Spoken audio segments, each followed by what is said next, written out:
Fevralın 28-də Qafqaz Müsəlmanları İdarəsinin sədri Şeyxülislam Allahşükür Paşazadə Özbəkistan Respublikasının ölkəmizdəki fövqəladə və səlahiyyətli səfiri Bəhram Aşrafxanovu qəbul edib. Səfiri səmimi salamlayan Şeyxülislam Həzrətləri Azərbaycanla Özbəkistan xalqları arasında dostluq və qardaşlıq münasibətlərinin tarixi köklərə söykəndiyini, əlaqələrin indiki səviyyəsinin bu ənənələrə uyğun davam etdiyini bildirib.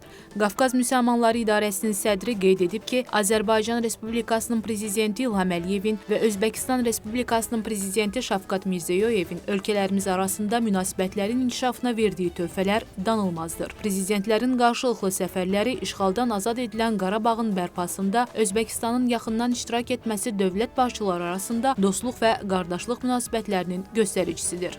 Səfir Bəhram Aşrafxanov Özbəkistan Respublikasının Prezidenti Şavkat Mirziyoyevin müqəddəs Ramazan ayının başlaması münasibəti ilə təbrik məktubunu Şeyxülislam Həzrətlərinə təqdim etməkdən şərəf duyduğunu diqqətə çatdırıb. Təbrik məktubuna görə təşəkkür edən Qafqaz Müsəlmanları İdarəsinin sədri Allahşükür Paşazadə salam dualarını Özbəkistanın dövlət rəhbərinə çatdırmağı səfirdən xahiş edib. Dost və qardaş Özbək xalqına rifah, inkişaf arzulayıb. Allahşükür Paşazadənin sözlərinə görə bu ilki Ramazan ayının Türk Dövlətləri Təşkilatına üzv olan ölkələrdə eyni gündə başlanması dövlətlərimiz və xalqlarımız üçün əlamətdar bir hadisədir. Görüşdə qarşılıqlı maraq doğuran digər məsələlər ətrafında fikir mübadiləsi aparılıb.